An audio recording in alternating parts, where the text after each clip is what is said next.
Hi Lola, how are you?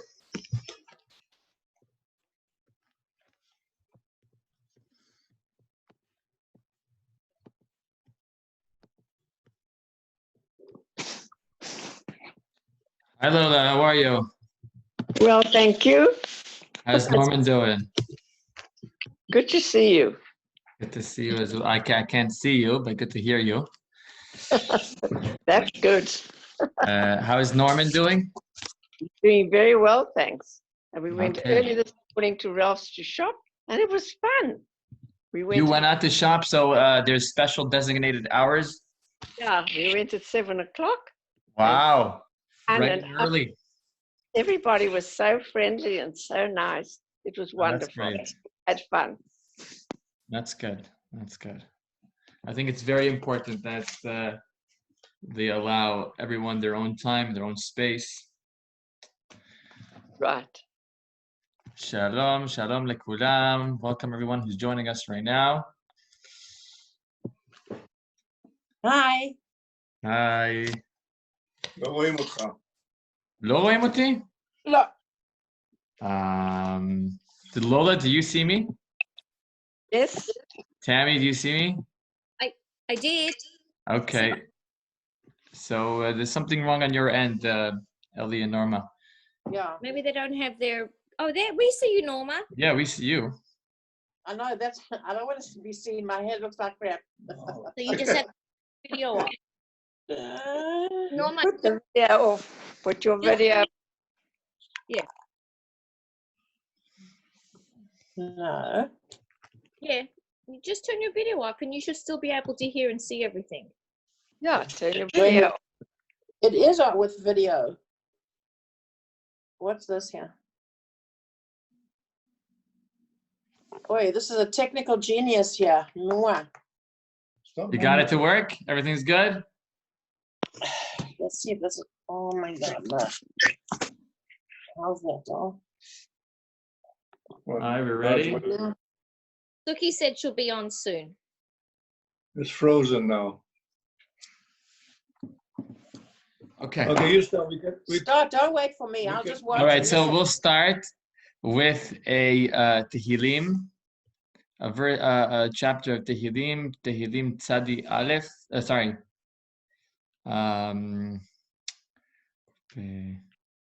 Tzadi Aleph, yes, 91. Yoshev B'Tzeter Elyon, B'Tzel Shaddai Itlonan, Hashem who dwells on Most High, and not Hashem, a person who dwells in the shelter of Hashem, in the protection of Shaddai Itlonan. Omar la Hashem machsil mizudati lo hayaflach bo. I say to Hashem, He's my refuge and my salvation.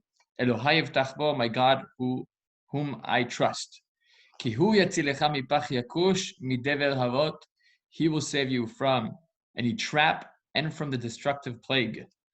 Be'evrato yasech lach betachat knafav techse sina v'sochra mito. He will cover you with His wings.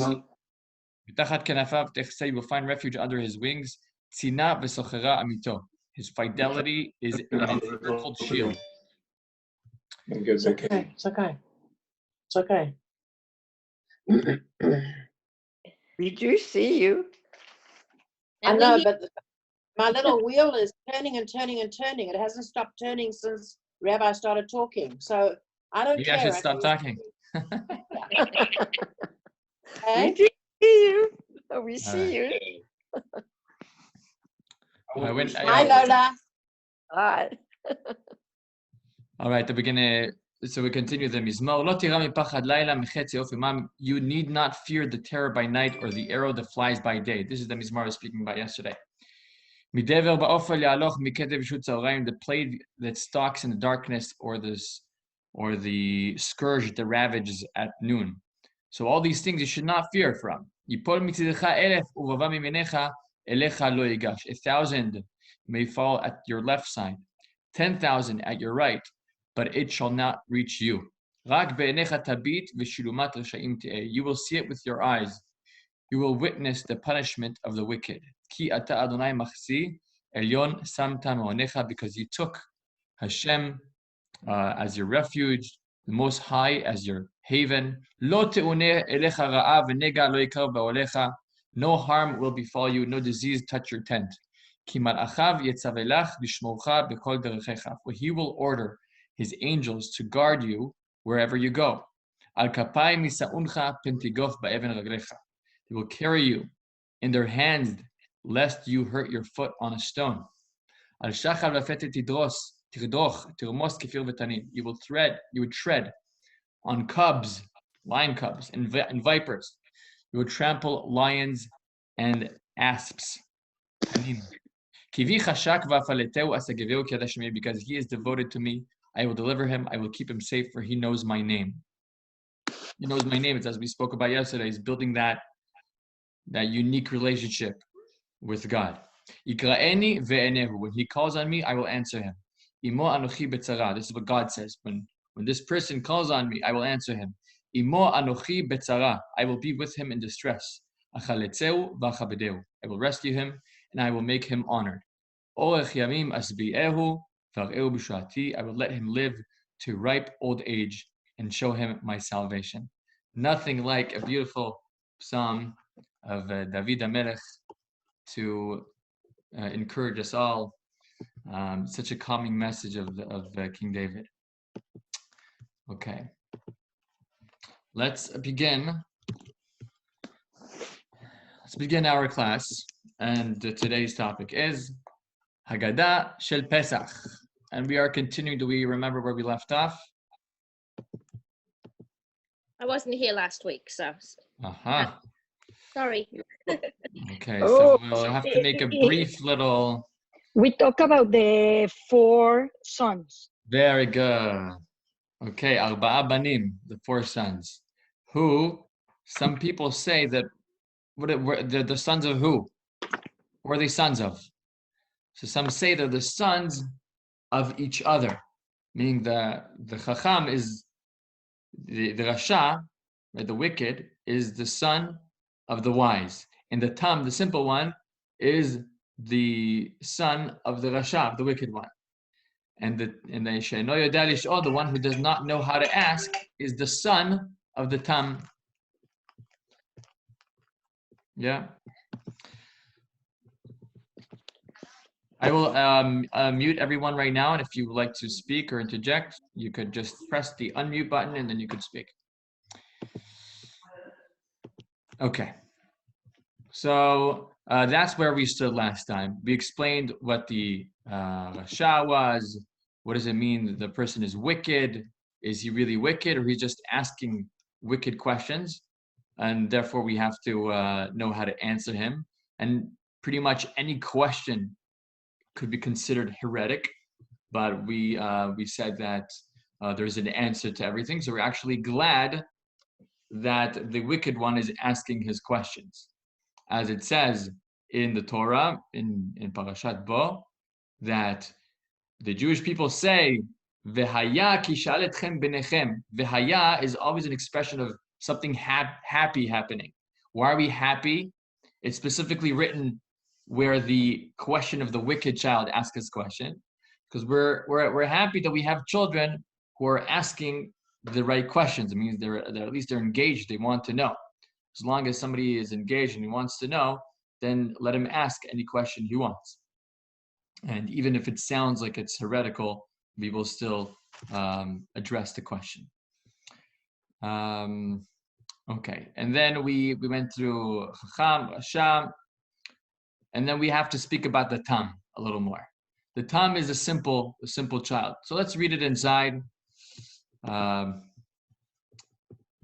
Let's really read it inside. I'll share the screen with you. Okay. Baruch hamakom baruch hu. Baruch shenatan Torah la'amo Yisrael baruch hu. The reason why we always begin with that is because every time we started learning, there was always a blessing that we bless God for allowing us to study the Torah. So that was a beginning of a section. So therefore they said the bracha, thank you God for teaching us, for letting us do the Torah. Just like we say, Asher Bachar Banu Mikol Ha'amim. Right? We always have a blessing before we learn. Keneged Arba Banim Divat Torah. The Torah spoke corresponding to these 4 sons. Echad Chacham, Echad Rasha, Echad Tam, Echad Sheno Yeda Lishor. We went through the Chacham, we went through the Rasha, and now we're over here. Tam Mawamir. What does the Tam say? What is the Tam? We said it's one who has simple, he's a simpleton.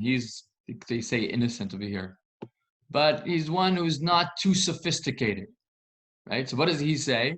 He is the son, by the way, of the Rasha, of the wicked one.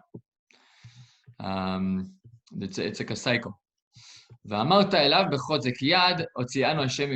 does he say? What's his question though? He says, Mazot. What is this? Very simple question. What is all of this about? Right?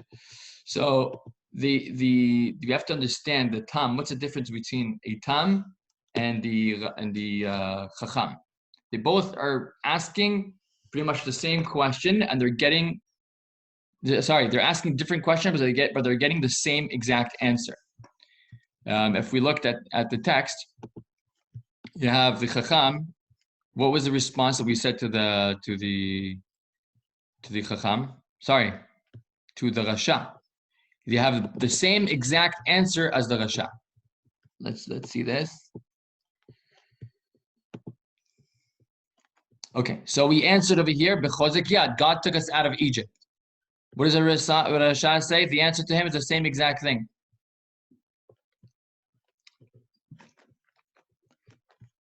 God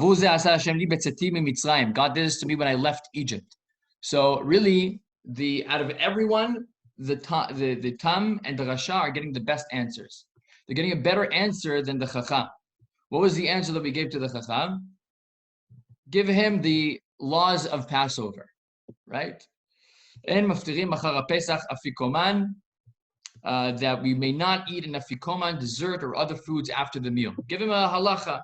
Give him something that is a technical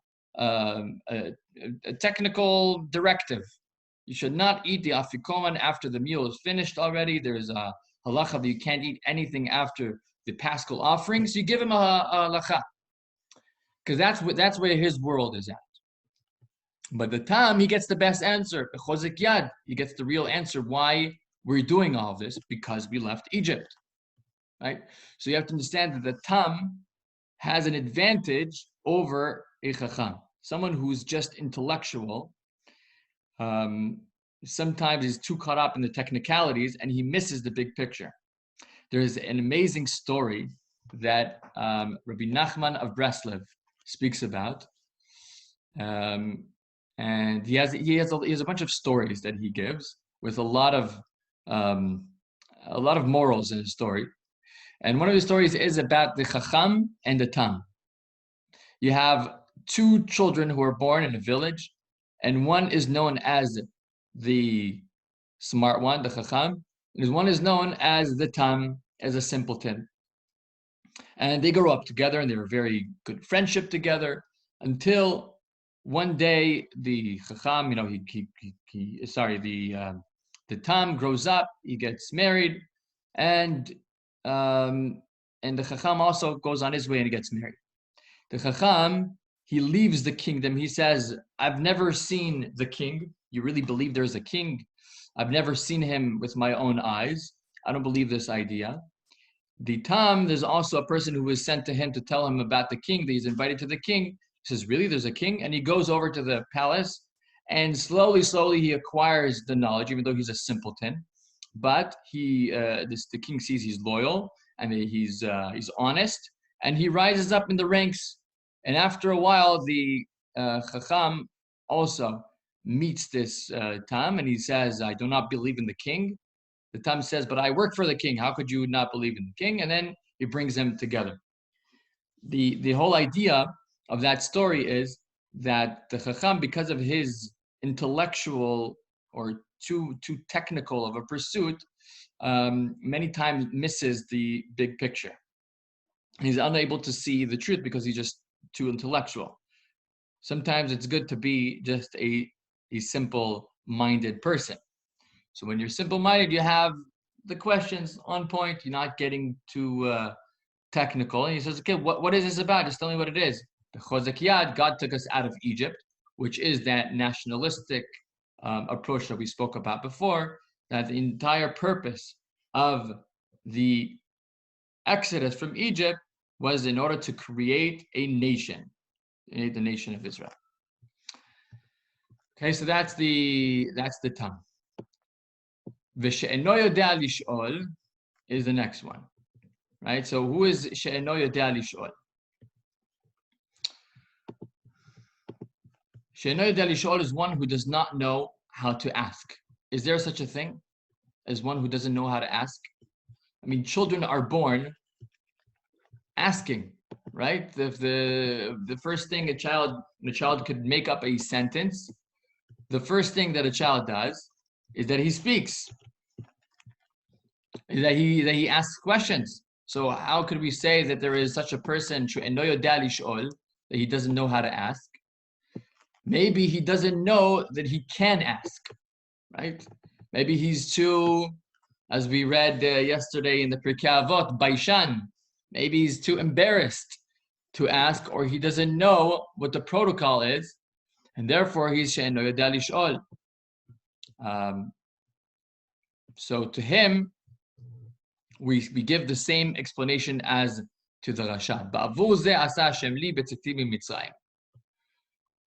So the Hagaddah says, what should we do with one who does not know how to ask? Right? What should we do with this she'eno yodea lish'ol? So the Hagaddah says, At petach lo. You must open up for him.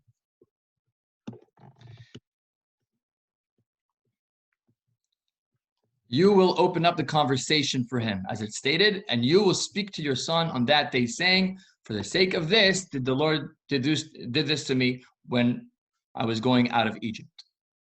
So you have to be able to open up the conversation for someone who does not know how to ask, right?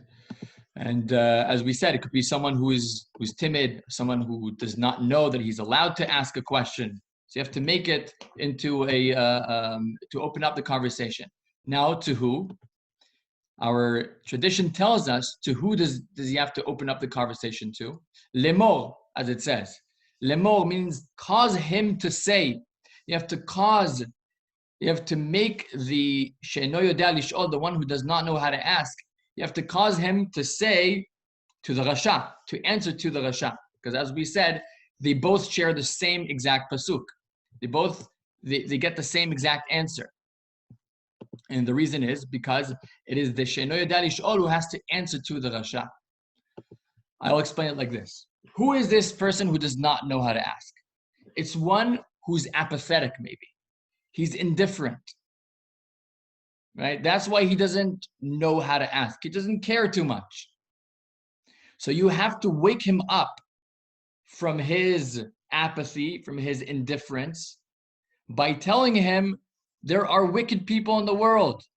Look at the Rasha who just preceded you. There are wicked, there's evil in the world. So you have responsibility to make this world a better place. So you have to know how to answer to people who have wicked morals and wicked ethics. And when you see it, you have to tell this person who's apathetic, who's just watching from the side, you have to teach him how to answer to the Rashaim, to the wicked. Right? So it's an education to the, you can apply this everywhere in education, to our children, to our grandchildren. That you have to give them the answers to the questions that they might ask, but they never summed up the courage to ask, or maybe were indifferent or just didn't care too much. And they're just soaking up the terrible culture around them. You have to give them the answers even though they didn't ask. And how do you wake them up to actually want to listen? Because we said the entire Hagaddah is built in that way of asking and then giving an answer. That's why we begin the Hagaddah with Manishtana, because the best way to educate someone is if they first ask a question. If they ask a question that they're waiting to hear what you're saying, then you could really speak to them. So over here, when a person is not asking questions, there's a problem. You have to wake him up. Why aren't you asking questions? Why don't you care? So the way we do that is by telling him about the wicked and the evil that exists in the world. And then, yes, somebody wanted to say something? Yeah, I had a question, Rabbi. I don't know. Are you done with the four sons? It's a question about the way it's Yeah. structured. No, we're still there.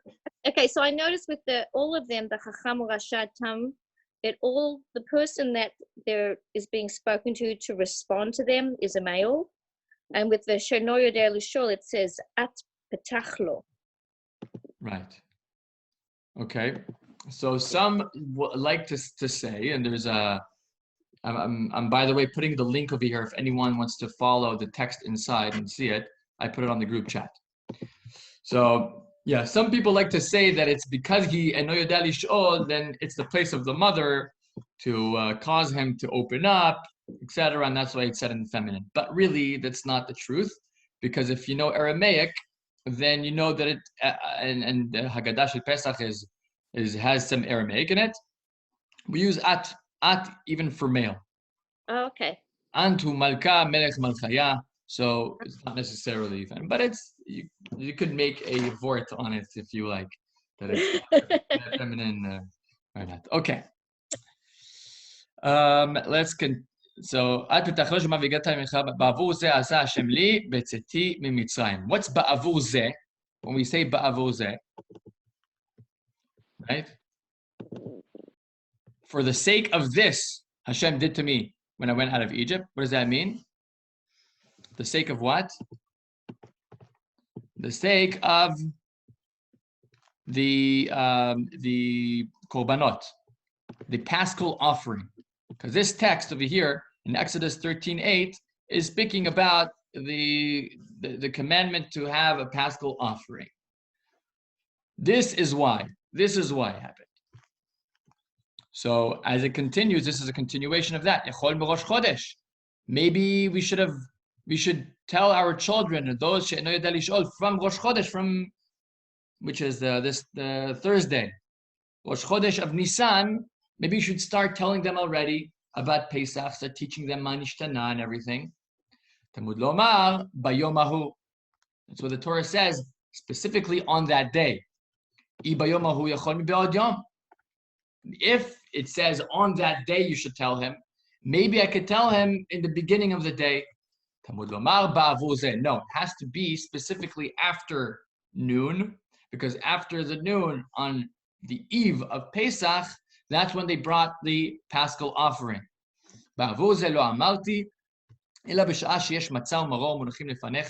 Specifically when you have the matzah and maror in front of you. So it has to be something that is experiential, right? They have to experience it. And that's the way to really arouse the curiosity of the one who's not, who does not know how to ask, is specifically when you have the paschal offering in front of you, or when there is a Seder in front of you. They need an illustration. This also teaches us, by the way, what we just read, is that what they do at in the schools maybe is not the best thing. I always wonder, like, they teach us all about the Seder and about all the Makot and about the entire story of the Exodus, and they teach you all the songs by heart. But when you come to the Seder, the child is not curious anymore. He's not really asking the questions that he needs to ask. This over here, what the Hagaddah is saying is, maybe we should have taught this child from the beginning of the month about the upcoming Pesach. It says, no. Specifically when he sees it in front of him, it should trigger an honest question about why are we doing all this? Sometimes when we give all that information to the kids and we say it's because of this and because of that, we give them very childish answers. Not answers, we just give the entire story of the Passover before they asked about it, then something is missing. There's no curiosity anymore. The halacha says that on the night of Passover, we have to give out, back in the day, this was considered like candy, klayot ve'egozim, like nuts, peanuts, those things used to be things that were rare and children used to like those. But nowadays, candy or thing like that would spike the curiosity or the excitement of the children at the Seder. So I think over teaching about the holiday before it comes is not of such benefit.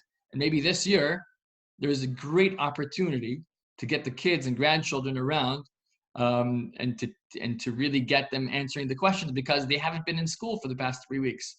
So it's a good opportunity for them to really ask their honest questions about the Haggadah Shel Pesach, and for them to get, and for us to give them the real meaning of what this holiday is all about. And we'll see that very soon, the meaning of this holiday. By the way, how do we know from the text that B'sha'a she'matzah u'maror munachim lefanecha? Show you the text right now. How do we know from Ba'avu zeh lo amarti ela she'esh matzah u'maror munachim lefanecha? This is the pasuk, right? Ba'avu zeh asa Hashem li b'tzitim mitzrayim. For the sake of this is how they translated. The Lord did for me when I went out of Egypt. Ba'avur is the word for things that grow from the ground, wheat and barley. There is a verse I think in Joshua, where it says, "Vayochlu me'avur haaretz." They ate from the produce of the land. So avur is the produce. So we learn from that kshesh matzah u'maror, specifically when you have matzah and maror in front of you. Also, what's the significance? Why did we single out matzah and maror? Why don't we say the Paschal offering? Why aren't we speaking about the other mitzvot that we have, the kosot, the arba kosot? Why matzah and maror? Matzah and maror are the contrast. You have matzah. Matzah is represents freedom, right? That's the night when we left Egypt, we ate matzot. And maror it's bitter. It's to remind ourselves of the bitter herbs that we ate, the bitterness of the slavery. So we eat something bitter, right? To remind ourselves of that. So when we juxtapose the two together, we see the contrast that arouses also the curiosity of the she'eno yodea lishoel. Okay. Now, after we had these four, the arba'a banim, as we said, this is where a new Haggadah started. In last class, in the class before that, we also spoke about the fact that there's two Haggadot. In the tradition of the Israelites, there were two different Haggadot, two versions. There were some families who recited a certain version of the Haggadah and the Leil Seder, and other families recited other ones. Do you remember the two versions, what they were? Nobody? Okay. One was more nationalistic. Avadim hayinu leFaro, we were slaves for Pharaoh in Egypt, and God took us out of Egypt, and the entire story. And one, mitchila ovdei avodah zara hayu avotenu, as we're going to read right now. Because there is a requirement, according to the halacha, that matchil begnut umsayem beshevach. You have to start with the low points in the Jewish people's history, in the Israelites' history, and then from that move on to where we are right now. So what is the low point? According to the nationalistic Haggadah, the families who went with that version, they said, Avadim hayinu leFaro b'Mitzrayim. But this is a discussion in the Talmud. I'm not going to go over it again because we saw it inside in the text in the Talmud. So for one, the version is Avadim hayinu leFaro b'Mitzrayim. The two traditions were merged together into one Haggadah that we have today. So that was the first Haggadah. The second Haggadah begins over here. Mitchila ovdei avodah zara yovotenu. But this, the four sons, is an introduction to that. This is the beginning of the new Haggadah, and for them, you would say the more religious Haggadah, their Haggadah, their low point in the Israelite history is the fact that our ancestors were idol worshippers. For the other ones, no, that's not our low point in history. Our low point in history is the fact that we were slaves, that we didn't have our own political freedom. Understand? So this is the beginning of the more religious one. From the beginning, our ancestors were idol worshippers, and now God has brought us close to His worship. By the way, why do we always have to say show the negative or the low points, and then bring that into what we have today? Is because without those low points, we wouldn't be what we are today. So according to the first tradition of the Hagaddah, if we were not slaves, then we would not understand the importance of freedom. Right now, we're all quarantined in our homes. If the fact that we're quarantined in our homes gives us the appreciation of what life is like when we're not quarantined, right? How free we could be, we just go wherever we want, see whoever we want, shake our hands with whoever we want. So the fact that we were in slavery gives us an ability to understand the value of freedom. For the what would we say about this Hagaddah? What does this give us? What added value does our ancestors being idol worshippers give us? Why are we saying it? We're here to celebrate the exodus from Egypt, the fact that we have the Torah now, that we are a free people. Why do you have to remember the negative? Because there's some benefit from that is part of us today, because of the Avodah Zarah, because our ancestors were idol worshippers. And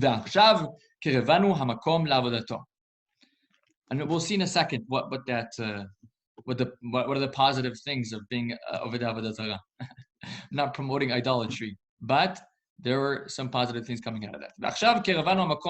Now, the place, Hashem, who is the place of the world, has brought us close to His worship. As it stated, Yeshua said to the whole people, so said Hashem, God of Israel, over the river did your ancestors dwell from always. Be'ever hanahar, right? That's how we're known as being Hebrews. We come from Ever, right? That's our identity. Terach, the father of Abraham, the father of Nachor, and they worshipped other gods.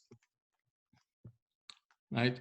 So our identity comes from that place, and it's because of our being children of those who have idolatry that it gave us an added value to our worship of Hashem. So let's see what that is exactly in the Avodah Zarah. The Maharal of Prague says that a person who he's the one who says that a person who's born without freedom does not understand the value of freedom. So I just wanted to attribute the quote to him. But why do we need Avodah Zarah? So in Avodah Zarah, in idolatry, there is a benefit in that they use a lot of emotions, a lot of imagination, and also the entire body when they worship idolatry. When you worship only God, you're worshiping Him intellectually. And then you leave the rest of the human experience behind. If you're only thinking with your mind, then you are going through a philosophical journey, but you're not going through something that is all-encompassing of the entire human experience. So we have pagan aspects in Judaism, you could say, which the intellectuals would be embarrassed of, but are needed in our Avodat Hashem. For example, right now, this week, we are starting to read the book of Vayikra, Leviticus, right? A lot of times the people who give the Hashot and the Shol have a hard time finding the right pasuk to make their speech on Shabbat, because it's speaking about the slaughtering of the animals, and the blood goes here and the blood goes there. But traditionally, Vayikra was the first thing that was taught to children in school. When they first read the Chumash, the first Chumash we start them with is not with Genesis. It's not with Bereshit. The Talmud says you should start the kids with Vayikra, with Leviticus, which speaks about the Mishkan and all the offerings that were brought and the way that they were brought and slaughtered. First of all, because Genesis in order to understand what it means that God created the world in 6 days and the division like that, people take it way too simple. And if you teach a child that from the beginning, then that's what they will stay with their entire life. So first of all, we start them not with Genesis, but it's specifically with Leviticus, because most of the time the teachers, they squirm when they have to teach Vayikra. So the blood goes. They just have to do that part. They do the first part bit of Vayikra, and then they start with Genesis, just to fulfill what it says in the Talmud. But they don't understand why. The teachers are more squirmish than the children themselves. The children actually understand Vayikra, Leviticus, more than the teachers, because children are intrigued with a little excitement, blood, and animals and things like that. For example, there is a halacha in Shabbat called Psik Reshe. Psik Reshe means if I do an action on Shabbat, the only thing that is not allowed to do on Shabbat is one that I had intention of doing. So if I had intention of doing this specific melacha, this forbidden work on Shabbat, that's the only time where it does so. But if I did not have, my intention was not to turn on the light in the fridge. My intention was to open the fridge and to take something out. Maybe I should not be chayav, and according to some opinions, it's okay. So the light turned on. My intention was not to turn the light on. Only if it's an added benefit and you want that action. But if I could care less, I could see the items in the fridge, no matter whether the light is on or not. I'm not transgressing a forbidden action on Shabbat. So there's a concept called psik reshe. If a person does something, but it's inevitable that the forbidden action is going to result from this, but the person did not intend the consequence, should he be chayav or not? Should he be considered as if he transgressed a action on Shabbat? The Talmud tells us, psik reshe velo yamut. It gives us an example of someone who wanted to let his child play with the head of a chicken. Those were their games. They didn't have Toys R Us or Amazon to order games. So they took the chicken, they would take off the head, and they let the children play with the head. So now the guy is saying, my intention was just to give my child the head of a chicken to play with. I did not intend to kill the chicken. So the Gemara says, "Psik reshe, you will cut off the head and it won't die." It's inevitable. So when you have an action that is inevitable, of course, that you'll chayav for that transgression, for going over that. Okay. So you see over here, the children are interested in playing with heads of chicken. There was once a rabbi from a yeshiva who tried this. He actually went to where the shechita is happening, and he took the head of a chicken and he brought it back on Friday for the children to play with. And it became the entire neighborhood. It became the main attraction. Started playing with the head of the chicken, opening up the beak, playing, poking around, pulling the feathers. It was fascinating for them. So there are tendencies. They're part of a person's childhood that we still have within us, and especially with boys and with men, that need lifting up. And those type of things need to be lifted up, and sometimes you need the korbanot, you need those ideas. The Rambam tells us, and I had a whole argument with someone last week, actually my older brother. He was saying, when Mashiach comes, we won't have any korbanot, we won't have any sacrifices. And I showed him in the Rambam says that we will have korbanot, we will still have sacrifices, right? The korbanot are needed in our avodat Hashem to raise that part of ourselves, and for it not just to be an intellectual pursuit, but something that is all-encompassing. You're taking an animal and you're thinking, this is what should have happened to me, etc. But the Rambam says that the korbanot, the sacrifices, that idea of sacrifices come from paganism. You look at the Rambam where he speaks about sacrifices in Moreh Nevuchim and the Guide to the Perplexed. Rambam says that people read into the Rambam thinking that he's saying that it's inappropriate, and just because the nations around us were doing it, That's why God also prescribed the Jewish people also to deal with sacrifices, to have sacrifices in their temple. But that God really doesn't want it. It's not what the Rambam is saying. I'm saying that we took it from the cultures around us, from the Avodah Zarah, as I said. Mitchila ovdei Avodah Zarah yavotenu. In the beginning, our forefathers worshipped idolatry, and we took some elements from that to lift them up. And that's what the Rambam meant, that we took it from there. And does not mean that when Mashiach comes, we won't still be doing korbanot. We will still be doing our sacrifices as we pray in our Musaf prayers every Shabbat, that we yearn to go back. V'sham na'aleh et olot chovatenu lefanecha. Okay. The prophets, it says, when they entered the Bet Mikdash, they would get prophecy, etc., when they saw these sacrifices happening. Okay. So let's continue in the Hagaddah.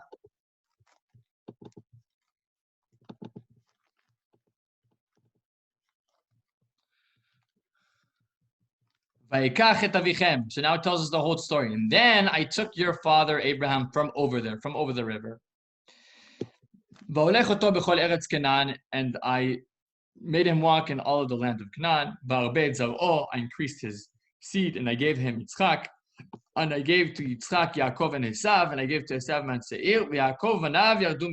And Jacob and his sons went down to Egypt. Why were they needed to go down to Egypt? In order to create a nation, right? As it says over here, Baruch Shomer Avtachato Yisrael Baruch Hu. Now it's telling us the cause of the exile. Shakadosh Baruch Hu Chishev et haketz. God calculated the end of the exile and said to Abraham, he said to Abraham, in our father, in the covenant between the pieces, Brit Ben Abetarim, as it stated, and he said to Avram, Yadoa Teda, you should surely know that your seed will be a stranger in a land that is not theirs, and they will enslave them and afflict them 400 years. And also the nation for which they shall toil will I judge, and afterwards they will go out with much property. Okay, so we see over here the importance of the story of us going down to Egypt. Why? That's the whole reason why we're sitting over here on the night of Passover discussing the Haggadah, is to understand, why do we need to go down to Egypt? Why do we need to suffer all that misery? And the reason is, as we just read, is in order to make us into a nation.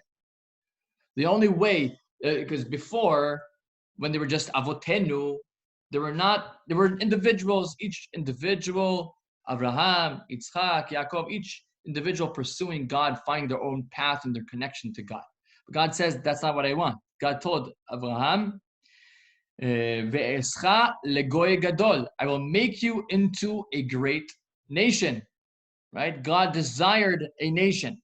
And therefore, we need to go down to Egypt in order to create this nation. Because Abraham had a religion. Abraham brought everyone together. He had a cosmopolitan religion. No matter where you're from, you're welcome to join our religion. And the religion is to believe in God, and he had sacrifices, etc. And Abraham, that was his pitch. He would go to people and say, listen, I don't deal with politics. I don't care where you're from. All I care about is the religion. God tells him, no. If the world is full of only religious people, but the politics and the other areas of life are not sanctified, then the main aspect of tikkun olam is we don't have that anymore. We're missing the main point of tikkun olam. That's what Christianity wanted to do, by the way. What Jesus said, render unto Caesar the things that are Caesar's, and unto God the things that are unto God. That's the origins of separation of church and state. Separation of church and state, this, my father told me this, I remember this since I was, 12. I don't know why I remember that line from him. Completely didn't understand the context, but I remember that. He said that separation of church and state, but now I understand it. Separation of church and state is fundamentally Christian. You have, according to Christianity, you have to separate it. The Caesar, let him do what he's doing, and let us do what we're doing. It's more of an individual pursuit to find peace and to find good in his life, but leave the politics out of it. Politics will belong to the politicians. Maybe subconsciously, the reason why they're doing it, because the entire purpose is to save people from misery, right? The entire purpose of Christianity is he died on the cross to save us. How will he save people if there's no wicked in the world? So there should be some wicked in the world. There should be some injustice so that we could save those people, right? There should be poor people in the world so that we should be able to take care of them. If there were no poor people, then we're missing our purpose. That's the Christian idea. So the problem is that if you leave Caesar to doing what Caesar does, then most of the time the Caesar will be a wicked person, because it's specifically the wicked and the evil who understand politics more than the righteous ones, right? But the more righteous ones, they tend to get out of the public life. They like to do unto themselves, they're quiet. But it's those politicians who are, it's those wicked people usually who are best at politics. So you're leaving the world to corrupt itself. And that's why, according to the Torah, there's a specific tribe in Am Yisrael who's supposed to take politics and make it holy. And that is Yehudah. Judah has the capability to, not everyone, by the way, if the Kohanim are kings, then they corrupt society. Because the second you think you understand in holiness, in matters of the sacrifices, etc., it's very hard to translate that into politics. So you have to have Yehudah. That's why the Hasmonean dynasty failed miserably. The first generation of the Hasmoneans were Elazar, Yehudah, Matityahu, all beautiful names. Their children already had Greek added names. The Hebrew name came first, then the Greek names. Then after that, they had the Greek names first. And in the end, they only had Greek names. And there was a lot of murder and just, you know, those crazy stories that you see in every other kingdom in the world. They were completely morally and ethically corrupt, right? So it's specifically Judah who knows how to balance the two in politics. They have to know how to do that. So we see over here that you need avodah zarah in order to teach us a few things, idolatry, in order to teach us a few things about how to worship God, so that we're not just philosophers. There are two things that separate a religion from the Torah. Judaism is not a religion, and I say this a lot of times. Judaism is not a religion. The Torah is opposite from religion. What religion is, what religion does, that it's an individual, it's directed towards individuals, and it goes from the bottom up. Your expression of what you create, a certain thing that you want to express to God, and however you see God, that's how you worship Him. The Torah is the opposite. It's from upwards, downwards, meaning God engaging with us, and it's also given to the nation. So it's a national thing. It's not individual. So let's continue in our Hagaddah.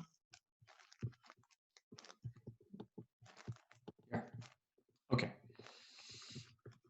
Says, so what was the purpose of Yetziat Mitzrayim? We asked. What was the purpose of bringing us down to Egypt? So the answer is right here in the text.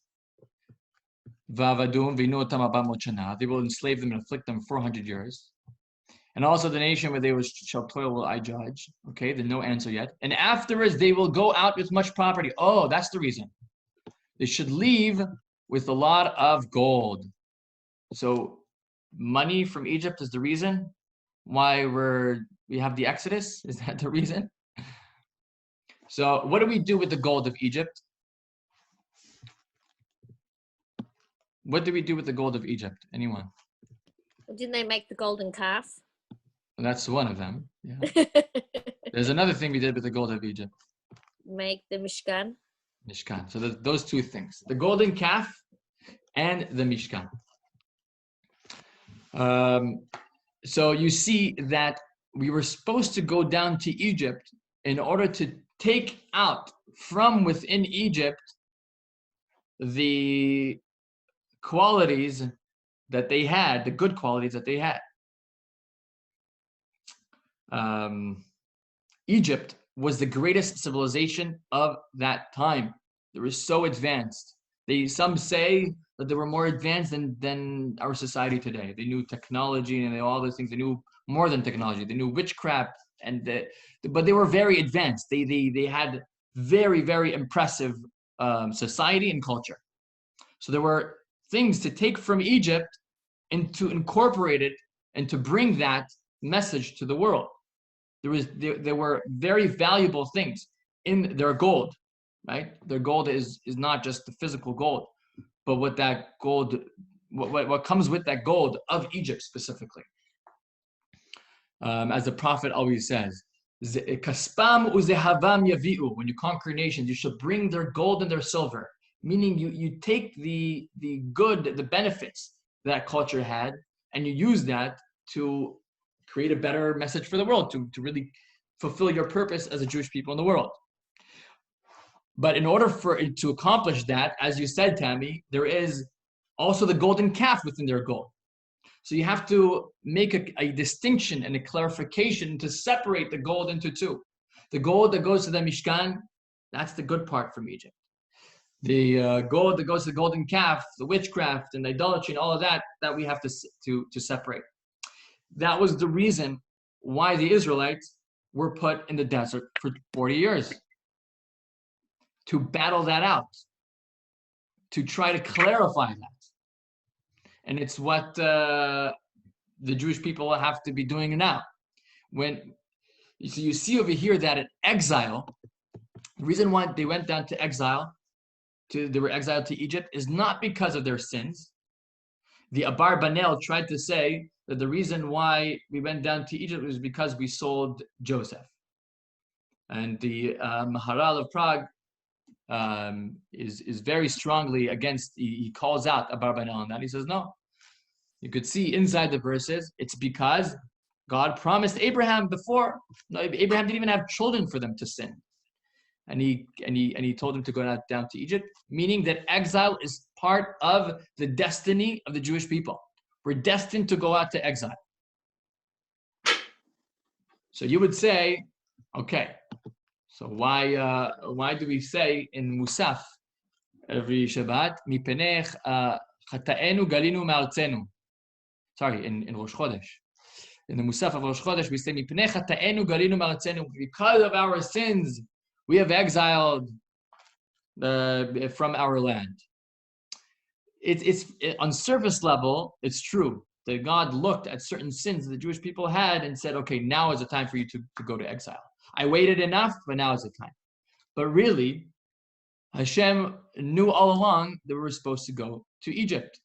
As it says in the same famous Brit Ben Abitarim, the covenant between the pieces, it says over there, Bihine ema hashecha gedola nofelet alav. It says that Abraham sees ema, this great fear, hashecha, darkness, gedola, great one, falling on him. The Midrash says, what is he seeing at that point? He sees the different exiles, the Persian exile, the Madai exile. The 2 times we left so the first time was Madai, first temple, second temple, Persian exile. The third one, the Greek exile, and the fourth one is the Galut Edom, or the Greek and Galut Edom is the same one, right?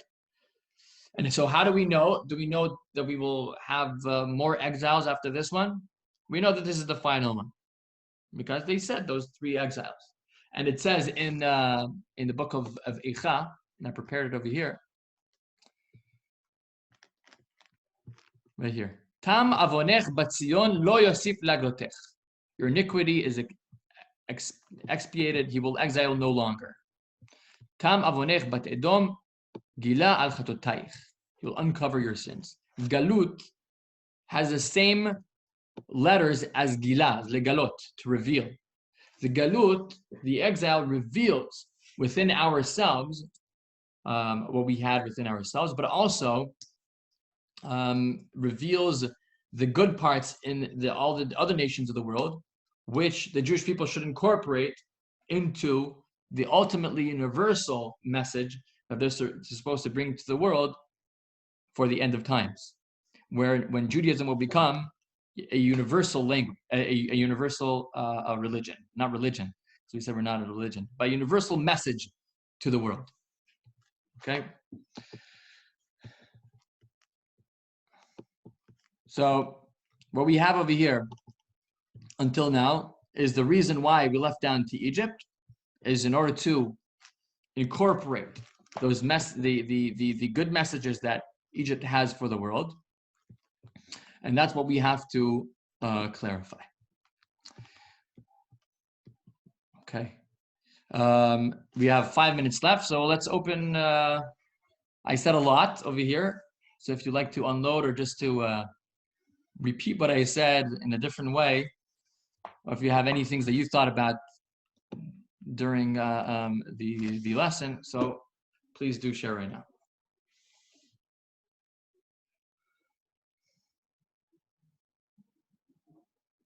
If you like to speak, so the way to do it is to unmute your button. It should be on your screen in the bottom. Just click anywhere on the screen and you'll see the unmute button. Okay, I see if somebody trying to Okay, I got it. Oh, okay, Lola, yes. Well, a few things actually. I always thought the fourth son was a baby that could not answer questions. And not as you felt, one who was apathetic or etc. That's one point. The second point I wanted to make was regarding sacrifices.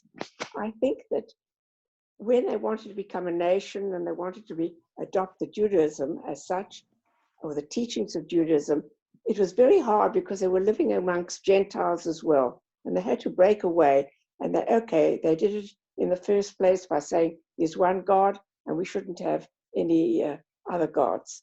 But they couldn't do it all at once because there were sacrifices going on.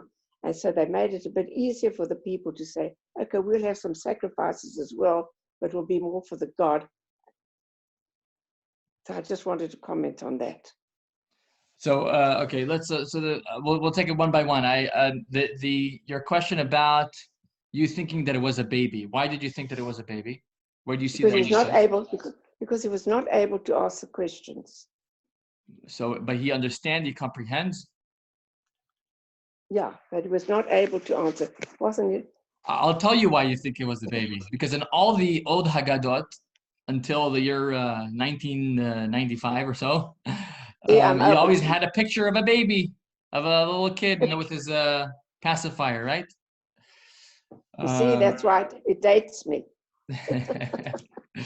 So that's the reason why. But as I said, babies ask the most questions. Little children, toddlers, they ask the most questions. But they see the status, oh, what's happening here? What is it? Matzah, what is this? They ask the most questions. So that's why I wanted to suggest something else. But listen, it's open to your interpretation. The second thing you were saying about the sacrifices, I did not get that so clearly. You were saying that we got rid of the sacrifices. Why? I say that they were living amongst Gentiles and we had to form them into a nation, and it would have been too difficult to take everything away. They took away the idolatry part, but they couldn't take everything away, and they thought they better also have some sacrifices. Yes, so it's true that in order to change a society, you have to do it sometimes incrementally, and you can't change everything. Rome was not built in one day. But so much as to create a whole tabernacle and to create a Beit Mikdash, and that's the place where we pray to 3 times a day, and that's like the center of the Am Yisrael. It's very hard to think that the entire reason why we did that was just because everybody else is doing it. So at a certain point, just phase that out. And you see that we still yearn for them. And the same Maimonides who said that we got it from the nations around us, he's the same Maimonides who said that when Messiah comes, we still offer sacrifices. So you see that it's true that there is some elements that we just can't get rid of them. So if you can't get rid of them, then take the good aspects of them and incorporate them. If they were idolatry, if bringing sacrifices was completely bad, then God would have never brought it into the fold, into becoming a mitzvah, a commandment. Just like the 10 Commandments brought some very revolutionary ideas to the world, such as Shabbat, a day where you just rest and everyone has to rest, even your slaves. That's very revolutionary. So God could have also said, enough with all the paganism, but instead, specifically to eradicate the paganism of Egypt, what we were commanded to do, bring a paschal offering, slaughter it, take the blood, put the blood on the doorpost. It's not just, it sends a message more of just, okay, trying to conform to those around us, but taking it and elevating it and seeing what benefits does it have, because everything around us has some benefits, has some good parts. And according to, if you read the esoteric words of the Torah, the Kabbalah, it's all about birur nitzotzot. Everything has holy sparks within them. You just have to know how to redeem them, how to find the positive, even in sacrifices, even in those things. And it definitely added a lot of elements. For example, when you see, especially Ashkenazim, Sephardi people don't shuckle when they pray. But Ashkenazi people, they shuckle. Where does that come from? The shuckling. It comes more from paganism, where your body is part of the worship. It's not just a mind thing. The entire body, which adds a lot to your experience, because God created us with all our parts, with our emotional, with our imaginative part, with our bodies, and what we do is we incorporate all those powers to God. So even that aspect of sacrifices and those things that are that we have ingrained within our nature could be elevated. Good. Thank you. Thank you. I know these are not the things that we're used to hearing, but what would it make use if I just repeated the things that we all already knew? Right? They try to think about it in a different way, and then the next time we learn it, maybe we'll learn it a different way. Yeah. All right. Thank you, everyone. Thank you, Rabbi. Thank you. Keep well. Stay safe. Keep well. Keep sane. Yes, Have a good day. Have a good day. Thank you, Rabbi. Bye-bye. Have a great day. Thanks.